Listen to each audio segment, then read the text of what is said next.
Hey guys, what's going on? My name is Arbuckle. Welcome back to another video. Today I wanted to share with you guys a pretty amazing strategy to win 3 games a day on Fortnite Battle Royale. Now before I even get into it, I want to start off by giving you guys kind of a disclaimer and say that although this is somewhat of a clickbait title, I don't want you guys to think that this is just complete BS. You're going to watch videos all the time of people saying, this is how you win every single game. If you do exactly what I say, you're never going to lose again. And we all know that's BS. We all know that that's impossible to win every single game, even if you're Ninja. But I do wanted to share with you guys something that I have been able to win 3 games a day with. And to be honest with you guys, 100%, a lot of times I win more than 3 games. But I didn't want to go over the top and be too clickbaity and go a little bit ridiculous. But honestly, like 3 games a day, if you play like 3 hours, sometimes 4 hours, maybe even more, you're gonna at least get 3 games, 3 wins a day, unless you're absolutely horrendous at the game. If you know what you're doing and you're a pretty decent player, 3 wins is going to be very easy to accomplish by running this strategy. Now, I don't always run this strategy because it does get quite boring. I'm sure a lot of you guys have experience doing the same thing over and over again. It can get boring. It's fun to mix it up, land at different places, try different strategies. But this is something that I always pull out if I'm struggling. If I'm not getting any wins, I'm having a bad day, maybe I keep dying. This is what I do, and this is what a lot of my friends do to pretty much give ourselves a few wins and boost our confidence in the game. So the first thing you want to do is you want to land at the house on the hill in the middle of the map. It's kind of closer towards the south. It's there near Salty Springs. There's a few different reasons that I really love this spot. First of all, there's almost no one that goes there. Now when I'm playing solos, occasionally I'll run into a player or two that land up here, but if you know the area, if you get used to this area, it's actually very easy to take these guys out. If you know what you're doing, if you know where all the loot is, it's actually very simple. And most of the time what I've noticed is the people that land up here aren't very good. I've never really encountered someone that's at my skill level, I would say, someone that I've really struggled to kill. So if you do end up with a player or two up there, they're probably not going to be too good, and you should be able to handle it. But most of the time, especially when playing duos and squads, which I land up here a lot during that as well, you're not going to run into anybody, which is really nice at the beginning of the game to get as much loot as possible and not have to worry about someone shooting you in the back when you don't have anything. So that's the first reason that I love this spot. The second reason that I like this spot and this kind of a loot run is because it's almost perfect timing. It's unreal how perfect the timing is, especially now with the new update, with them adding the underground bunker in Salty Springs in the blue house. Moving from the house on the hill into Salty is almost like it's so perfect. It's so easy to get into Salty and take out anyone that's there. So let me explain. When you're done hitting the house on the hill, there's 2 broken down houses on the north end. If you go to the northeast end, you can slide down the hill. You don't have to build anything to get down. And once you go down, there's 2 houses. Now, generally, I do this in duos. So one person will hit one house, one person will hit the other. We'll get the loot. We'll meet up in the middle, and we'll run into Salty. Now, what's nice about that is if you're playing solo, you have so much loot to get without having to worry about a single person. Obviously, if no one lands up at the house at the hill with you, no one's going to land at those 2 broken down houses down at the ground. Those are just not drop-off spots. Now, if someone actually lands there, they're probably going to be absolutely horrible at the game. So, most people don't land at random broken down houses in the middle of nowhere. So you get the house on the hill, you want to go northeast, north, go down the hill, hit the 2 broken down houses, and you want to move into Salty. Now this is where it gets very interesting and surprisingly much easier now that that underground bunker was put into the blue house in Salty. Once you move up, you want to get on that crappy house, the 1-story house. You want to build up on top of it and overlook Salty. Now, generally, before you even get there, you'll be able to hear gunfighting. Almost every single time we do this, you'll hear shots fired, and that means that the teams in Salty have converged, making it much easier for you to swoop in, finish it off, and collect all the loot that they already gathered. That's why I'm saying it's unreal how perfect the timing is. Before they put that underground bunker in there, you had to rush. You had to be really fast. You had to hit the house on the hill and the 2 broken down houses really quick and get to Salty as soon as you could to be able to get that perfect timing. But now with that bunker being under the blue house, it drags out a little bit more time for those guys to spend looting before they attack each other. So you can kind of just go at a normal pace. I would encourage you to try to speed it up so that you don't get there too late.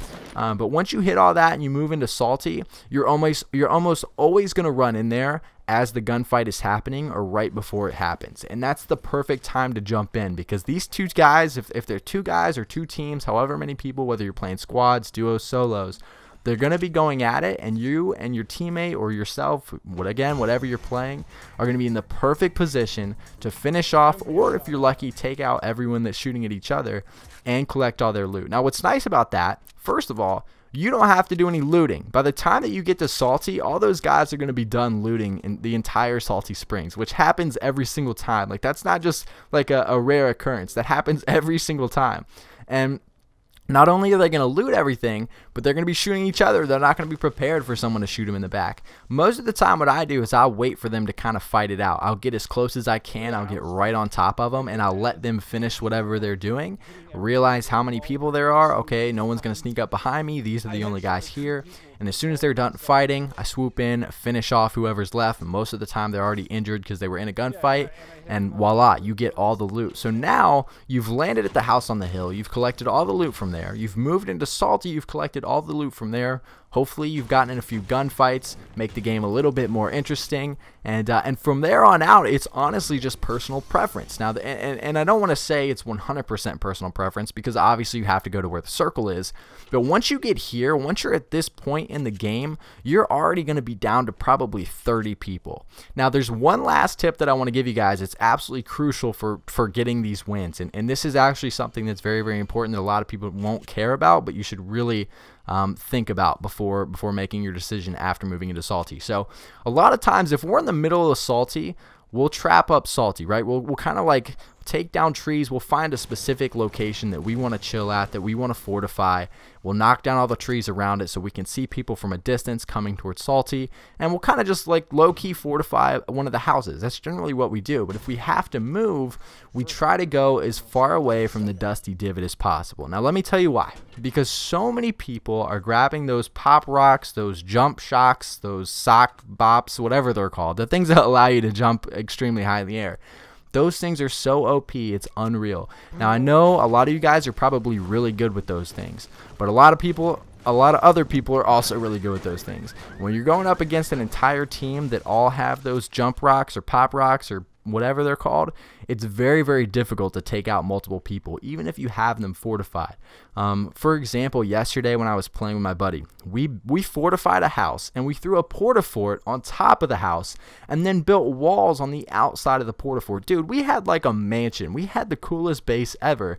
And a squad with all those pop rocks, we were close enough to the divot right there in Salty that they were able to roll up on us, jump up into our base, and take us out no problem. And again, like, it's one thing when one person has it. Like, if I have the rocks and they have the rocks and we're both jumping, we're both able to jump, it's much easier for me, obviously, to be able to take someone out. But when I'm in a base and I'm just like normal gameplay, and then I have 3 guys roll up on me that can all jump 30 feet in the air, it's very, very difficult to take out these people. It's so much harder than it is to take out a squad that's trying to ramp up. When these guys can build a ramp and just jump into your base, you have no idea where they're coming from, and they can just jump like 30 feet in the air. So it makes it much more challenging to kill them. So basically what I'm trying to say is get as far away from the divot as you possibly can, so that you don't have to worry about entire teams jumping up and wrecking your base or wrecking your world. Now, if you're extremely good, maybe you're someone that depends on those rocks and you love jumping. Maybe you can fortify the divot. Maybe you can go down in that area and you or your whole team can do that. The only issue with that is that you're going to run into a lot more gunfights where you're going to be surrounded. Now, I know I'm not saying like, oh, you don't want to get in gunfights, because I always want to get in gunfights. It's so much fun to fight people. I hate camping.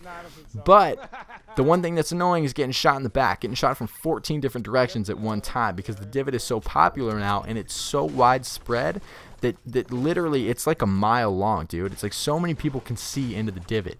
So if you're fighting one team, there's a good chance there's at least another team watching or coming in that direction. So I would recommend staying away from the divot, even if the circle is coming down on the divot. Try to get to the mountain next to it. Try to stay above. You don't want to get stuck down in the middle. I promise you that. But long story short, guys, once you go through Salty, hit the house on the hill, go down to Salty, and then try to stay away from the divot.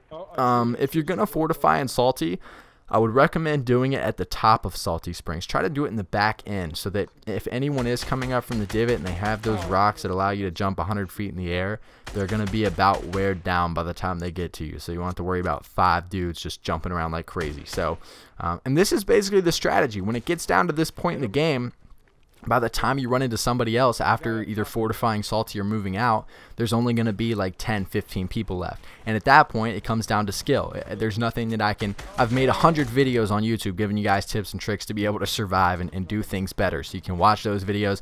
But this is the strategy. This is the tactic. It's going to get you down to the last few players every single game. Like I said, you're not going to win every single game. If you could win every single game, I would do this every time. But again, this is something that if you're struggling, if you want to at least get a few wins a day, this is for sure the thing to do. This sucks because I know a lot of you guys are going to watch this and start doing it, and now I'm going to have to deal with you guys stealing my strategy and doing it. But I promise you it works. Run through it a few times, get used to it, and once you get used to it, I promise you're going to be like, wow, this is pretty dope. So anyway, guys, that's for the video. I hope you guys did enjoy this strategy / tactic. If you guys have any questions, anything that you would like me to dive a little bit deeper into, make sure to leave a comment down in the comment section below. Make sure to subscribe if you haven't already, and I'll see you guys in the next video.